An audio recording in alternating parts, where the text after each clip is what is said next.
إن الحمد لله نحمده ونستعينه ونستغفره ونعوذ بالله من شرور أنفسنا ومن سيئات أعمالنا. من يهده الله فلا مضل له ومن يضلل فلا هادي له، وأشهد أن لا إله إلا الله وحده لا شريك له، وأشهد أن محمدًا عبده ورسوله. يا أيها الذين آمنوا اتقوا الله حق تقاته ولا تموتن إلا وأنتم مسلمون. يا أيها الناس اتقوا ربكم الذي خلقكم من نفس واحدة وخلق منها زوجها وبث منهما رجالا كثيرا ونساء، واتقوا الله الذي تساءلون به والأرحام إن الله كان عليكم رقيبا. يا أيها الذين آمنوا اتقوا الله وقولوا قولا سديدا يصلح لكم أعمالكم ويغفر لكم ذنوبكم، ومن يطع الله ورسوله فقد فاز فوزا عظيما. أما بعد، فإن خير الحديث كتاب الله، وخير الهدي هدي محمد صلى الله عليه وسلم، وشر الأمور محدثاتها، وكل محدثة بدعة، وكل بدعة ضلالة، وكل ضلالة في النار. أعوذ بالله السميع العليم من الشيطان الرجيم من همزه ونفخه ونفسه. لقد من الله على المؤمنين إذ بعث فيهم رسولا من أنفسهم يتلو عليهم آياته ويزكيهم ويعلمهم الكتاب والحكمة وإن كانوا من قبل لفي ضلال مبين. حضرات گرامی، ابھی خطبہ مسنونہ کے بعد میں نے آپ کے روبرو سورہ آل عمران کی ایک آیت پڑھی ہے۔ اس آیت میں اللہ تبارک و تعالیٰ نے نبی کریم صلی اللہ علیہ وسلم کی بعثت کو اور آپ صلی اللہ علیہ وسلم کی نبوت و رسالت کو دنیا انسانیت پر احسان عظیم قرار دیتے ہوئے فرمایا کہ لقد من اللہ علی المؤمنین اذ بعث فیہم رسولا من انفسہم۔ اللہ نے اس وقت اہل ایمان پر بڑا احسان کیا جب ان کے درمیان انہی میں سے ایک ایسا رسول بھیجا جو یتلو علیہم آیات، جو ان انسانوں کو اور ان کے رب کی آیتیں پڑھ کے سناتا ہے، وَيُزَكِّيهِمْ، اور ان انسانوں کا تزکیہ کرتا ہے، انہیں برے اخلاق سے پاک صاف کرتا ہے، وَيُعَلِّمُهُمُ الْكِتَابَ وَالْحِكْمَةَ، اور انسانوں کو یہ پیغمبر کتاب و حکمت کی باتیں سکھاتا ہے، وَإِن كَانُوا مِن قَبْلُ لَفِي ضَلَالٍ مُبِينٍ، حالانکہ اس پیغمبر کی آمد سے پہلے، بعثت سے پہلے لوگ کھلی ہوئی گمراہی میں موجود تھے۔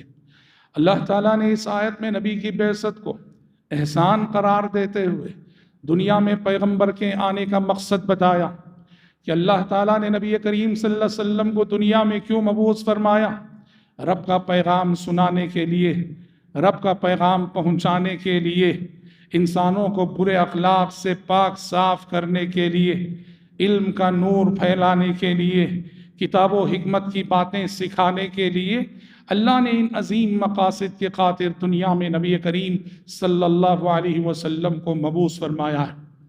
حضرات، ہم سب اس وقت ماہ ربیع الاول سے گزر رہے ہیں۔ ربیع الاول کے مہینے میں پیارے نبی صلی اللہ علیہ وسلم کی ولادت ہوئی اور پیدائش ہوئی۔ اسی لیے یہ مہینہ سال میں جب بھی لوٹ کر آتا ہے، ہم دیکھتے ہیں کہ دنیا بھر میں، عالم اسلام میں مسلمانوں کی بڑی تعداد میلاد کے نام پہ عید مناتی ہے، میلاد کے نام پہ جلوس نکالتی ہے، میلاد کے نام پہ جلسے منعقد کیے جاتے ہیں۔ اور افسوس کا پہلو یہ ہے کہ ان سب جلسوں میں، ان سب جلوسوں میں جو میسج دیا جاتا ہے، اسلام کی جو تصویر پیش کی جاتی ہے، پیغمبر اسلام کی جو تصویر پیش کی جاتی ہے، وہ پوری طرح سے حقیقت کے خلاف ہے۔ ربیع الاول میں اس مسلمان جس اسلام کا مظاہرہ کرتے ہیں، ربیع الاول میں مسلمان نبی کی شخصیت کا جو انٹروڈکشن دنیا کے سامنے پیش کرتے ہیں، یہ سب حقیقت کے خلاف۔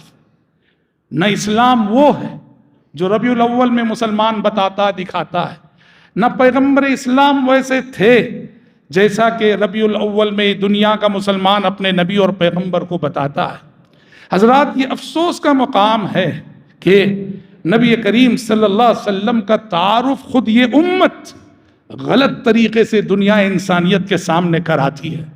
خود اسلام کا تعارف یہ امت ربیع الاول کے مہینے میں غلط طریقے سے دنیا کے سامنے کراتی ہے۔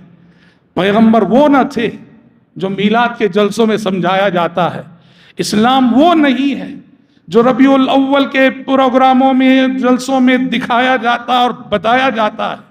حقیقی اسلام سے مسلمان بہت دور ہے، بہت دور ہے۔ یاد رکھیے، قوموں کے زوال کی علامت ہوتی ہے، قوموں کے زوال کی علامت ہوتی ہے۔ قومیں جب زوال پذیر ہوتی ہیں تو دین کی حقیقی روح سے دور ہو جاتی ہیں، اور دین صرف چند رسموں اور روایتوں کا نام بن کے رہ جاتا ہے۔ یہ قوموں کے زوال کی علامت ہے۔ قوم یہود کی تاریخ بھی یہی بتاتی ہے، نصارہ اور کرسچنوں کی تاریخ بھی یہی بتاتی ہے۔ یہ قومیں جب زوال پذیر ہوئی، دین کی حقیقی روح سے بہت دور ہو گئی، بہت دور ہو گئی، اور دین ان کے نزدیک نام رہ گیا چند رسموں کا، چند روایتوں کا، چند خرافات کا، چند بدعات کا۔ اور آج یہی غلطی یہ امت کر رہی، یہی غلطی یہ امت کر رہی ہے۔ حقیقی دین سے اور دین کی روح سے ہمارا رشتہ بہت کمزور ہے، بہت کمزور ہے۔ اور آج امت کے سواد اعظم کے پاس دین نام ہے چند رسموں کا، دین نام ہے چند روایتوں کا۔ آپ سال کی ابتدا سے لے کر سال کی انتہا تک دیکھیے گا، ہمارے نزدیک دین نام رہ گیا چند رسم و روایتوں اور بدعات کا۔ محرم آئے تو ماتم مناؤ، یہ دین ہے۔ سفر آئے تو سفر کے آخری ایام میں آخری چہارشنبہ مناؤ، یہ دین ہے۔ ربیع الاول آئے، عید میلاد مناؤ، یہ دین ہے۔ ربیع الاول آئے، 11ویں شریف مناؤ، یہ دین ہے۔ رجب آئے، شب معراج مناؤ، یہ دین ہے۔ شعبان آئے، 15ویں شعبان کو شب برات مناؤ، یہ دین ہے۔ یہی تو مسلمانوں کے نزدیک دین کا تصور رہ گیا۔ یہ سب رسمیں ہیں، یہ سب روایتیں ہیں، یہ سب بدعات ہیں، یہ سب خرافات ہیں، اور حقیقی دین سے ذرا برابر کا دور دور تک تعلق نہیں۔ ہماری ذمہ داری کیا ہے؟ نبی کا سچا امتی ہونے کی حیثیت سے، نبی کے وفادار امتی ہونے کی حیثیت سے ہماری اصل ذمہ داری کیا ہے؟ ہماری اصل ذمہ داری یہ ہے، پیارے نبی کی شخصیت کا سچا تعارف دنیا کے سامنے پیش کرنا، اسلام کا صحیح معنوں میں اسلام کی صحیح تصویر دنیا کے سامنے پیش کرنا۔ نبی جو تھے اس تصویر میں دنیا کے سامنے نبی کو دکھانا۔ اسلام کی حقیقی روح کیا ہے، اسلام کو اس کی روح کے ساتھ دنیا کے سامنے پیش کرنا، یہ ہماری اصل ذمہ داری ہے۔ اور اس ذمہ داری کو ادا کرنے والے مسلمان اس روئے زمین پر بہت تھوڑے ہیں، بہت تھوڑے۔ حضرات، غور کرنے کی بات یہ ہے، ہمیں یہ سوچنا چاہیے اور ہر مسلمان کو یہ جاننا چاہیے، ہمارے پیغمبر کی تعلیمات کیا تھیں؟ نبی دنیا میں کس لیے آئے تھے؟ نبی نے دنیا کو کیا دیا؟ یاد رکھو، پیغمبر جب بھی دنیا میں آتا ہے، پیغمبر دنیا سے کچھ لینے کے لیے نہیں آتا، پیغمبر دنیا کو دینے کے لیے آتا ہے۔ ہمارے نبی بھی دنیا میں جب آئے، آپ نے دنیا سے کچھ لیا نہیں، کچھ لیا نہیں، آپ دنیا میں آئے دنیا کو دینے کے لیے۔ کیا دیا آپ نے دنیا کو؟ آپ نے دنیا کو وہ چیزیں عطا کی جو دنیا کے پاس نہ تھی، آپ نے دنیا کو وہ نعمتیں عطا کی جو دنیا کے پاس نہ تھی، آپ نے دنیا کو وہ روشنی عطا کی جو دنیا کے پاس نہ تھی، آپ نے دنیا کو وہ نور عطا کیا جو دنیا کے پاس نہ تھا۔ اگر اس تفصیل میں اگر ہم جائیں کہ ہمارے نبی نے دنیا کو کیا کچھ دیا اور نبی کی تعلیمات کیا تھیں، یہ بڑا تفصیلی موضوع ہے۔ اس حوالے سے چند ایک نکات آج کے خطبہ میں آپ کے سامنے پیش کرنے جا رہا ہوں۔ ہماری ذمہ داری کیا ہے؟ نبی کے مشن کو کیسے سمجھے ہم، نبی کی شخصیت کو کیسے جانے ہم، نبی کی تعلیمات کی روح کو کیسے پہچانے ہم، تاکہ اس کو خود اپنی پریکٹیکل لائف میں اس کو نافذ کریں اور دنیا کے سامنے سچے اسلام کی سچی تصویر پیش کریں اور سچے پیغمبر کی سچی تصویر دنیا کو دکھا سکیں۔ حضرات، اللہ کے نبی صلی اللہ علیہ وسلم دنیا میں تشریف لائے اور سب سے بڑی چیز آپ نے جو دنیا کو عطا کی، آپ نے دنیا کو سچائی کا تعارف کرایا۔ جھوٹی دنیا کو، دنیا کے جھوٹے لوگوں کو، جھوٹ میں گرفتار انسانوں کو اللہ کے نبی نے سچائی کیا ہے، سچائی کا آئینہ دکھایا، حق کی روشنی دکھائی، ہدایت کا نور کیا ہے بتایا۔ اور یہ سب اس وقت کیا جب دنیا انسانیت ضلالت و گمراہی کے دلدل میں پھنسی ہوئی تھی۔ انسان ہر شجر اور حجر کے آگے جھکا ہوا تھا، انسان ہر ذرے ذرے کی غلامی کر رہا تھا۔ اللہ کے نبی دنیا میں تشریف لائے اور انسان کو عقیدہ توحید کا سبق پڑھایا کہ اے نادان انسان، جو تو اپنی زمین نیاز کو ہر شجر و حجر کے سامنے جھکاتا ہے، یہ پیشانی تجھے اس لیے دی گئی ہے کہ یہ صرف اور صرف تیرے خالق حقیقی، مالک حقیقی کے آگے جھک سکے۔ انسان کو توحید کا سبق پڑھا کر، رب کی وحدانیت کا سبق پڑھا کر، اللہ کے نبی نے انسان کو انسانیت کی معراج عطا کی۔ وہ انسان جو ہر چیز کی غلامی کر رہا تھا، ہر پتھر کی غلامی کر رہا تھا، ہر درخت کی غلامی کر رہا تھا، ہر آستانے پہ جھکا ہوا تھا، جتنے دربار ہیں ہر دربار کی پوجا پرستش کر رہا تھا، اللہ کے نبی نے توحید کا سبق پڑھا کر انسان کو اتنا بلند کیا، اتنا بلند کیا کہ اے انسان، ایک ہی غلامی ہے جو تیرا نصیب ہے، ایک ہی غلامی ہے جو تیرا مقدر ہے، ایک ہی غلامی ہے جو سچی غلامی ہے، وہ ہے ساتوں آسمان والے، ساتوں آسمان کے اوپر موجود تیرا رب جو ساری کائنات کا خالق ہے۔ بس اس کا غلام بن جا۔ یہ کائنات تیرے لیے بنائی گئی ہے، تو اس کی غلامی نہ کر۔ یہ شجر و حجر تیرے لیے بنائے گئے ہیں، تو اس کی غلامی نہ کر۔ یہ سورج، چاند، یہ ستارے، سیارے، یہ کہکشائیں، گیلیکسیز تیرے لیے بنائے گئے، تو ان کی غلامی نہ کر۔ تو ان سب سے بڑا ہے، تو ان سب سے بڑا ہے۔ اللہ کے نبی نے توحید کا سبق پڑھا کر انسان کو انسانیت کی معراج سے آشنا کیا، اور بے مقصد زندگی گزارنے والا انسان، جانوروں جیسی بے مقصد زندگی گزارنے والے انسان، اللہ کے نبی نے زندگی کا ایک ٹارگٹ عطا کیا، ایک ہدف عطا کیا، ایک مقصد عطا کیا کہ اس زمین پر تیرے آنے کا بڑا عظیم مقصد ہے۔ وَمَا خَلَقْتُ الْجِنَّ وَالْإِنسَ إِلَّا لِيَعْبُدُونَ۔ ورنہ اللہ کے نبی کی دنیا میں آنے سے پہلے کا انسان وہ ایسی بے مقصد زندگی گزار رہا تھا۔ قرآن خود اس دور کے انسانوں کی تصویر کھینچتے ہوئے کہتا ہے لَهُمْ قُلُوبٌ لَا يَفْقَهُونَ بِهَا وَلَهُمْ أَعْيُنٌ لَا يُبْصِرُونَ بِهَا وَلَهُمْ آذَانٌ لَا يَسْمَعُونَ بِهَا أُولَئِكَ كَالْأَنْعَامِ بَلْ هُمْ أَضَلُّ أُولَئِكَ هُمُ الْغَافِلُونَ۔ کہا ان کے دل ہیں پر ان سے وہ سمجھتے نہیں ہیں، ان کی آنکھیں ہیں پر ان سے وہ دیکھتے نہیں ہیں، ان کے کان ہیں پر ان سے وہ سنتے نہیں ہیں۔ اولئک کالانعام، یہ انسان تو جانوروں چوپایوں جیسے ہیں۔ اولئک هم الغافلون، یہ غفلت کی نیند میں پڑے ہوئے ہیں۔ یہ کس انسان کی تصویر ہے جو یہ آیت میں بیان کی گئی؟ نبی کی دنیا میں آنے سے پہلے کا انسان ایسا تھا، نبی کی بعثت سے پہلے کا انسان ایسا تھا، نبی کی نبوت و رسالت سے پہلے کا انسان ایسا تھا۔ اور اللہ کے نبی جب دنیا میں تشریف لائے تو آپ نے اس انسان کو غفلت کی نیند سے جگایا، غفلت کی نیند سے بیدار کیا، اور مالک حقیقی، خالق حقیقی کا پتہ اسے دیا، اس کے خالق سے اسے جوڑا اور کہا کہ تیری زندگی کا مقصد بس یہ ہونا چاہیے کہ تیری جبین نیاز تیرے رب کے سامنے جھکے، کہ کسی اور کے سامنے نہ جھکے۔ حضرات، یہ سب سے بڑی چیز ہے اور یہ سب سے پہلی چیز ہے جو ہمارے نبی نے دنیا انسانیت کو عطا کی ہے۔ روشنی عطا کی، نور عطا کیا، اجالا عطا کیا، اور یہ روشنی قیامت کی صبح تک حق کے متلاشیوں کے لیے کرنیں بکھیرتی رہے گی، اور حق و باطل کے راستے بتاتی رہے گی کہ حق کیا ہے، باطل کیا ہے، سچ کیا ہے، جھوٹ کیا ہے۔ نبی کا لایا ہوا پیغام دنیا انسانیت کو یہ سب چیزیں سمجھاتا رہے گا۔ حضرات، اللہ کے نبی صلی اللہ علیہ وسلم نے دنیا میں آنے کے بعد دنیا انسانیت کو کیا دیا؟ جو چیز نبی کے آنے سے پہلے انسان کے پاس نہ تھی اور نبی کے آنے کے بعد انسان کو ملی، اس میں سے ایک بنیادی چیز ہے تعلیم اور علم۔ اللہ کے نبی صلی اللہ علیہ وسلم نے دنیا میں آنے کے بعد بتایا انسان کی پہچان علم سے، تعلیم سے۔ ہر انسان کو تعلیم یافتہ ہونا چاہیے، ہر انسان کو تعلیم یافتہ ہونا چاہیے۔ تعلیم انسان کو ہنرمند بناتی ہے، صاحب کمال بناتی ہے، اس کی زندگی میں پوشیدہ جوہروں کو نکھارتی ہے۔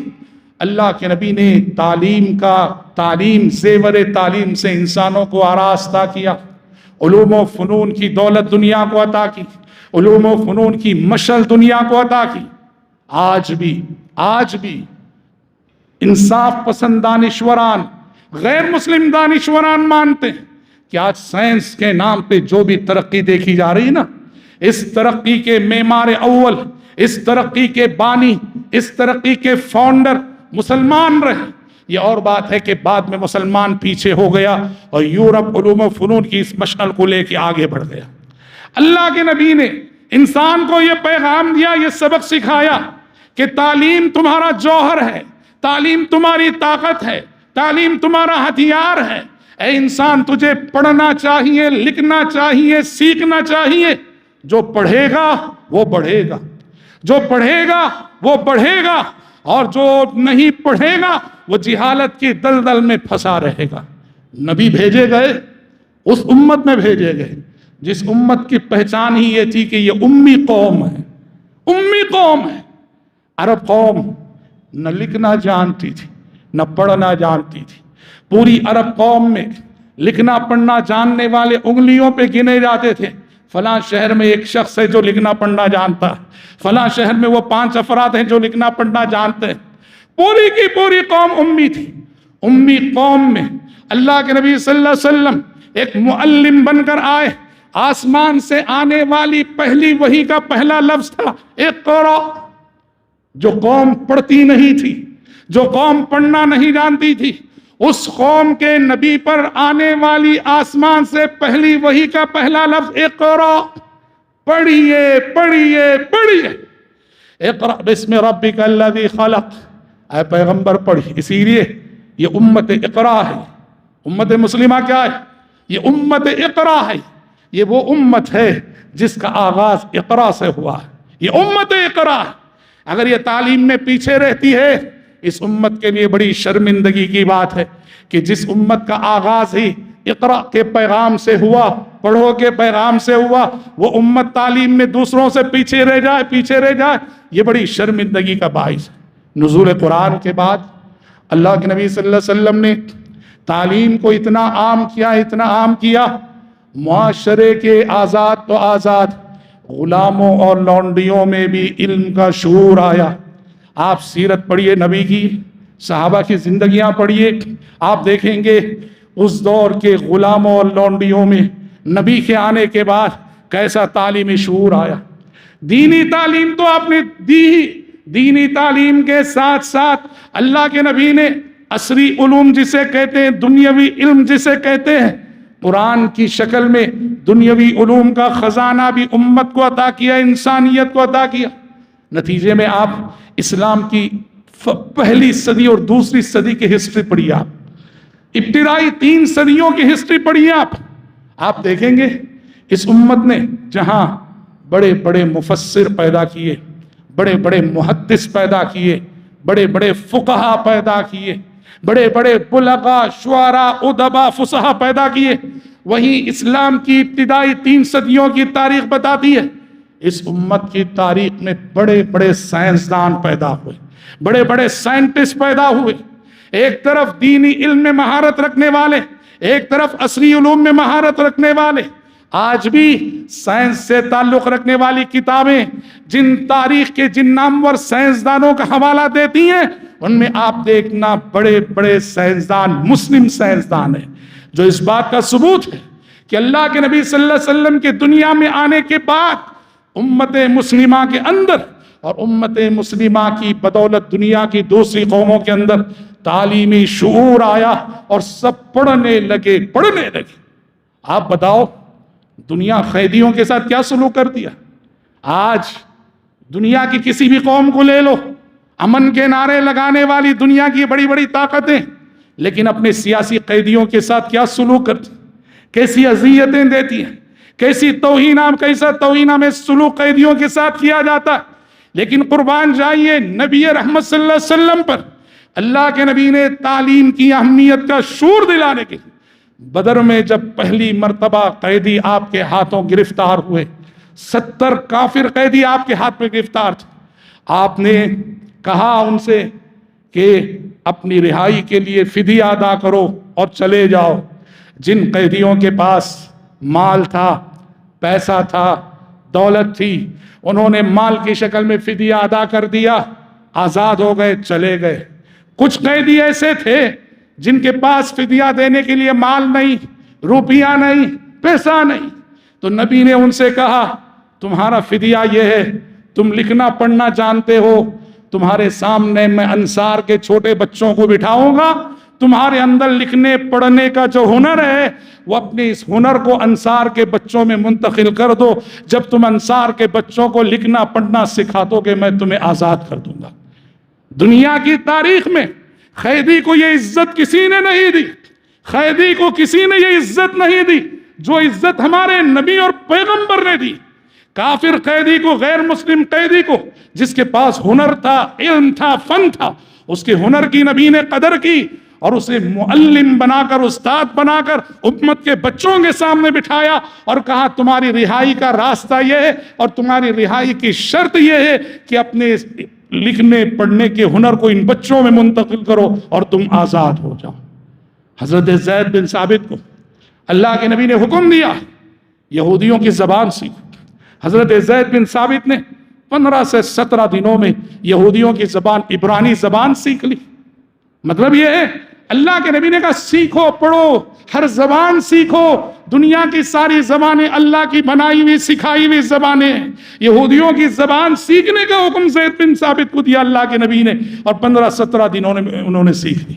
اس طرح بھائیوں، دوسری بڑی دولت حق اور ہدایت کے بعد، توحید و سنت کے بعد اللہ کے نبی نے جو انسانیت کو عطا کی وہ ہے تعلیم، تعلیم، تعلیم۔ اور آج علم کا جو نور دنیا میں پھیلا ہوا ہے، گو کہ مسلمان بہت آج پیچھے ہیں، مگر تاریخ یہ شہادت اور یہ گواہی اپنے پاس محفوظ رکھتی ہے کہ اس ترقی کے معمار اول مسلمان رہے، اس ترقی کے بانی مسلمان رہے، اس ترقی کے فاؤنڈر مسلمان رہے۔ حضرات، پیارے نبی کی تعلیمات میں سے جن تعلیمات سے نبی دنیا میں پہچانے جاتے ہیں اور پہچانے جائیں گے، آپ نے دنیا انسانیت کو یہ پیغام بھی دیا کہ انسان کبھی کسی پہ ظلم نہ کرے۔ آپ نے کہا ظلم نہ کرو۔ آپ نے اپنی امت کو بھی، انسانوں کو بھی یہ پیغام دیا اللہ نے تمہیں عقل کی دولت سے نوازا ہے، تمہاری ذمہ داری ہے۔ جانور پہ جیسے ظلم کرتا ہے، حیوان پہ جیسے ظلم کرتا ہے، سینگ والی بکری جیسے بے سینگ والی بکری پہ ظلم کر دیے، اگر عقل رکھتے ہوئے تم بھی وہی ظلم کرنے لگو تو جنگل کے درندے تم سے بہتر ہیں۔ کہا انسان کو کبھی ظلم جچتا نہیں۔ نبی نے تعلیم دی ہمیشہ انصاف کے علمبردار بن کے رہو، ظلم نہ کرو، ظلم نہ کرو، کسی کی حق تلفی نہ کرو، کسی کا حق نہ مارو۔ اور نبی نے ظلم کے سلسلے میں یہاں تک کہا صرف ظلم کرنا ہی ظلم نہیں ہے، ظلم کرنا تو ظلم ہے، ظالم کی تائید کرنا بھی ظلم ہے، ظالم کی تائید کرنا بھی ظلم ہے، ظالم کی تعریف کرنا بھی ظلم ہے، ظالم کے فیور میں کھڑا ہونا بھی ظلم ہے۔ قرآن نے کہا وَلَا تَرْكَنُوا إِلَى الَّذِينَ ظَلَمُوا فَتَمَسَّكُمُ النَّارُ، ظالموں کی طرف مائل نہ ہونا، ظالموں کی طرف نہ جھکنا۔ فَتَمَسَّكُمُ النَّارُ، تو جیسے ظالموں کو نار جہنم جلائے گی، ظالموں کے فیور لینے کی وجہ سے وہ نار جہنم تمہیں بھی جلائے گی۔ آپ نے ان تعلیمات کے ذریعے سے دنیا انسانیت کو یہ میسج دیا انصاف کے علمبردار بنو، نہ ظلم کرو، نہ ہی ظالم کے مؤید، حامی اور ناصر و مددگار بنو۔ اللہ کے نبی جس سماج میں بھیجے گئے نا، وہ سماج کہتا تھا ظلم تھا، ہر طرف ظلم تھا۔ اس سماج کا نعرہ کیا تھا جانتے ہیں؟ وہ کہتا تھا وہ سماج انصر اخاک ظالما او مظلوما، انصر اخاک۔ وہ سماج یہ کہتا تھا کہ مدد کس کی کرنی چاہیے؟ مدد ہمیشہ اپنے خاندان والے کی کرنی چاہیے، مدد ہمیشہ اپنے بھائی، اپنے ساتھی کی کرنی چاہیے، وہ ظالم ہو تب بھی، وہ مظلوم ہو تب بھی۔ یہ معاشرہ وہ کہتا تھا، یعنی مطلب یہ کہ مدد کرنے کے لیے پیمانہ یہ ہے کون ظالم ہے کون مظلوم ہے، یہ نہیں، دیکھو کہ اپنا آدمی کون ہے، اپنی آدمی کی مدد کرو، اگر انہیں ظلم کر رہا ہے تو تم بھی اس کے ساتھ مل کے سامنے والے پہ ظلم کرو۔ وہ معاشرہ یہ کہتا تھا۔ اللہ کے نبی جب نبی بن کر آئے، نبی نے بھی یہی اعلان کیا، نبی نے بھی کہا انصر اخاک ظالما و مظلوما، اپنے بھائی کی مدد کرو، وہ ظالم ہو تب بھی، وہ مظلوم ہو تب بھی۔ صحابہ کو حیرت ہوئی، صحابہ کو حیرت ہوئی، ارے یہ تو زمانے جاہلیت کا نعرہ ہے کہ مدد ہمیشہ اپنے بھائی کی کرو، تو چاہے ظالم ہو چاہے مظلوم ہو۔ صحابہ نے پوچھا اللہ کے نبی آپ جو فرما رہے ہیں کہ اپنے بھائی کی مدد کرو چاہے ظالم ہو چاہے مظلوم ہو، ہمارا بھائی مظلوم ہو تب اس کی مدد کرنے کا معنی تو ہمیں معلوم ہے، لیکن ہمارا بھائی ظالم ہو تب اس کی مدد کرنے کے کیا معنی ہیں؟ نبی نے کہا جب تمہارا بھائی ظالم ہو تو اس وقت اس کی مدد کرنے کا طریقہ یہ ہے کہ اس کے ہاتھ کو پکڑو، اسے ظلم سے روکو۔ جملہ وہی تھا جو زمانے جاہلیت میں بولا جاتا تھا، مفہوم بدل دیا نبی نے، سوچ بدل دی نبی نے، معنی بدل دیا نبی نے۔ آپ نے کہا ہمیشہ مظلوم کے ساتھ کھڑے ہونا، بھلے سے وہ مظلوم غیر کیوں نہ ہو، اور ظالم کی کبھی مدد نہ کرنا، بھلے سے وہ ظالم تمہارا اپنا سگا بھائی کیوں نہ ہو۔ اور اللہ کے نبی نے ظلم کے خلاف اعلان جنگ کر کے عدل و انصاف کی جو تعلیم دی، اس کو آپ نے اپنی عملی زندگی میں پریکٹیکل طور پہ نافذ کر کے دکھایا، اور انصاف کی ایسی مثالیں آپ نے قائم کی۔ جب قبیلہ مخزوم کی ایک مالدار عورت نے چوری کر لی اور نبی نے حکم دیا کہ اس کا ہاتھ کاٹا جائے، اس کا نام تھا فاطمہ، فاطمہ مخزومی ہے، اس نے چوری کر لی، حکم دیا کہ ہاتھ کاٹا جائے۔ اب بڑے خاندان کی بڑی عورت تھی، اس کا ہاتھ کاٹا جا رہا۔ صحابہ نے کہا کہ سفارش کرتے ہیں۔ اللہ کے نبی کے لاڈلے صحابی تھے اسامہ بن زید، نبی کے بڑے پیارے صحابی تھے، وہ نبی بہت چاہتے تھے۔ صحابہ نے ان کو آگے بڑھایا، اسامہ اس وقت تم ہی سفارش کر سکتے ہو، نبی سے سفارش کرو کہ معاف کر دیں۔ اسامہ آگے بڑھے اور آگے بڑھ کر سفارش کی، اللہ کے نبی چھوڑ دیجئے نا، معاف کر دیجئے نا۔ اللہ کے نبی نے کہا اتشفع فی حد من حدود اللہ، کہا کہ اسامہ اللہ کے حد ہے یہ چوری کرنے والے کا ہاتھ کاٹنا، یہ اللہ کا شریعت کا قانون ہے یہ، اور تم شریعت کے قانون کے نافذ کرنے میں رکاوٹ بن رہے ہو کیا؟ پھر آپ نے کہا واللہ لو ان فاطمہ بنت محمد سرقت لقطعت یدها، کہا خدا واللہ اگر فاطمہ مخزومیہ کی جگہ میری بیٹی فاطمہ بھی ہوتی، محمد اپنے ہاتھ سے اپنی بیٹی کا ہاتھ کاٹا ہوتا۔ لو ان فاطمہ بنت محمد سرقت لقطعت یدها۔ اور دنیا نے انصاف کی ایسے دسیوں نبی نمونے ہماری نبی کی زندگی میں دیکھے۔ اس طرح بھائیوں ہمارے پیغمبر نے دنیا کو انصاف کا سبق پڑھایا، عدل و انصاف کا سبق پڑھایا، ظلم سے منع کیا اور ظلم سے روکا۔ اور حضرات دنیا انسانیت کو ہمارے نبی کے آنے سے اور کیا کچھ ملا اگر بغور دیکھا جائے تو ایک بات بہت بڑی بات یہ عورت کو نئی زندگی ملی۔ ہمارے نبی کے دنیا میں آنے کے بعد عورت کو اس کا نیا وجود ملا، عورت کو اس کی نئی زندگی ملی، عورت کو اس کا مقام ملا، عورت کو اس کا رتبہ ملا۔ اس لیے کہ آپ جانتے ہیں نبی جس سماج میں بھی آئے تھے، بھیجے گئے تھے، اس سماج نے عورت کو یوں رگڑ کے رکھا تھا، یوں مسل کے رکھا تھا اور یوں ظلم کر رکھا تھا، اور سارے حقوق تو دینا تو دور کی بات، جینے کا بنیادی حق بھی وہ سماج نہیں دے رہا تھا۔ ایک بے رحم باپ گھر میں جیسے ہی لڑکی کی پیدائش ہوتی اپنے بے رحم ہاتھوں سے اپنی بچی کو لے جاتا، اپنے بے رحم ہاتھوں سے اس کی قبر کھودتا اور اپنے بے رحم ہاتھوں سے اپنی بچی کو زندہ دفن کر کے آتا تھا۔ اللہ اللہ، ایسے دور میں نبی آئے، نبی نے عورت کے درجے کو اتنا بلند کیا، والد کو سمجھایا، جس والد کو اللہ بیٹی دے دے، کہا بیٹی کو اس نظر سے دیکھو، یہ بیٹی تمہاری آخرت کی کامیابی کی ضمانت ہے۔ اللہ نے تمہیں بیٹی دی ہے تو اللہ نے تمہارا آخرت میں بھلا چاہا ہے، اس کی پرورش کر لو، اس کی تربیت کر لو، اسے کھلاؤ پلاؤ پڑھاؤ، اس کی تربیت کرو، اور پھر ایک اچھے انسان کو نکاح کر کے دے دو۔ اگر تم اپنی یہ ذمہ داری ادا کر دو گے، یہ بیٹی تمہارے لیے جنت کا ٹکٹ ہے، یہ بیٹی تمہارے لیے جنت کا ٹکٹ ہے۔ باپ کو اللہ کے نبی نے یہ سمجھایا، عورت کی اور سارے اتنے فضائل بتائے۔ آپ دیکھیے چند سالوں کے اندر کیسی تبدیلی آئی جانتے ہیں؟ ایک وقت وہ تھا ایک باپ اپنی بیٹی کو نہ پالنے میں آر محسوس کرتا تھا، زندہ دفن کرتا تھا، اور ہمارے نبی دنیا میں کیا آئے اور بیٹیوں کی اہمیت کیا بتائی۔ لوگوں کی سوچ میں ایسی بنیادی تبدیلی آئی کہ لوگ دوسروں کی بیٹیوں کو لے کر پالنے میں کمپٹیشن کرنے لگے۔ دوسروں کی، اپنی بیٹی کو تو پالیں گے، دوسروں کی بیٹی بھی چاہیے ہم۔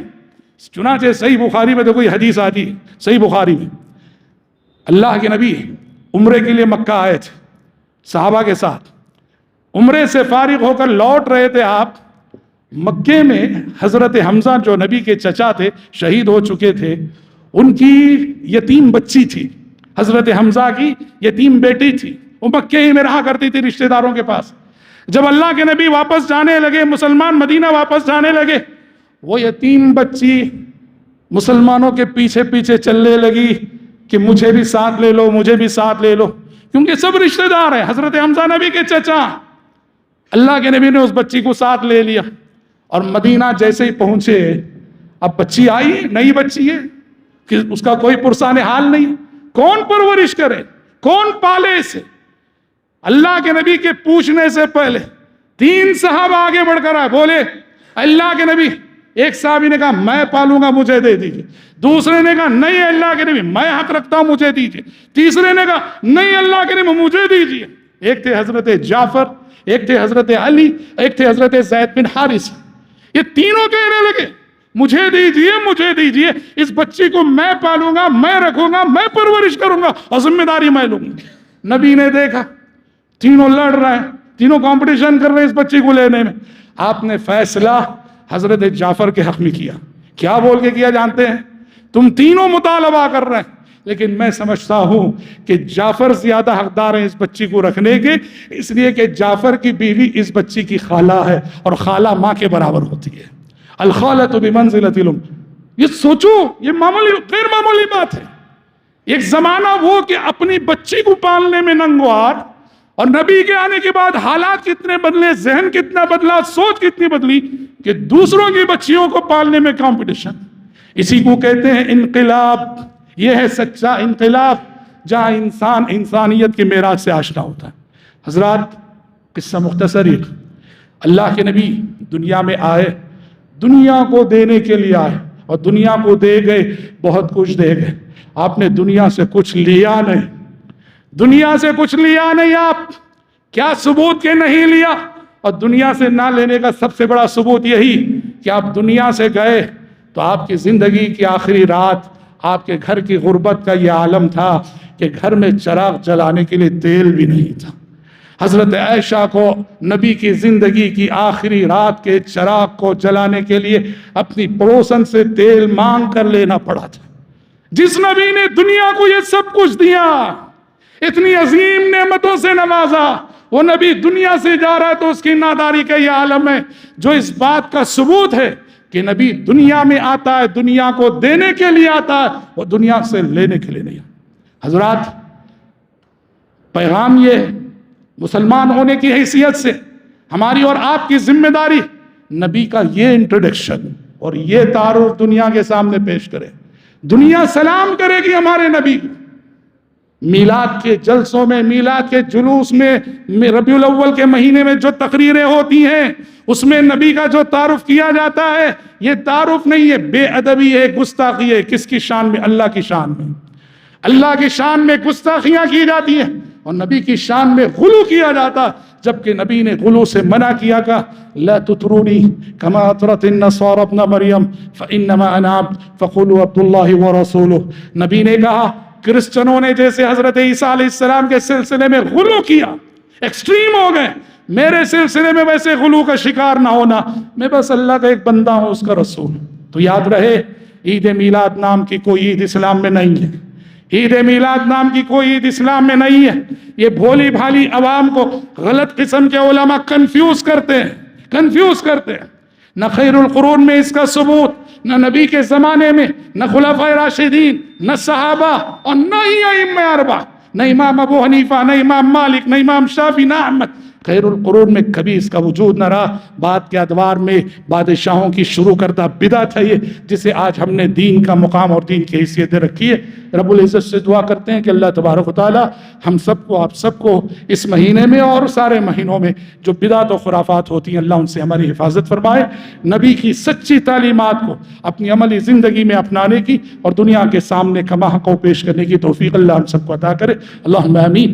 بارک اللہ لنا ولکم فی القرآن العظیم ونفعنا وإياكم بما فيه من الآيات والذكر الحكيم إنه تعالى جواد كريم ملك بر رؤوف رحيم رب حليم۔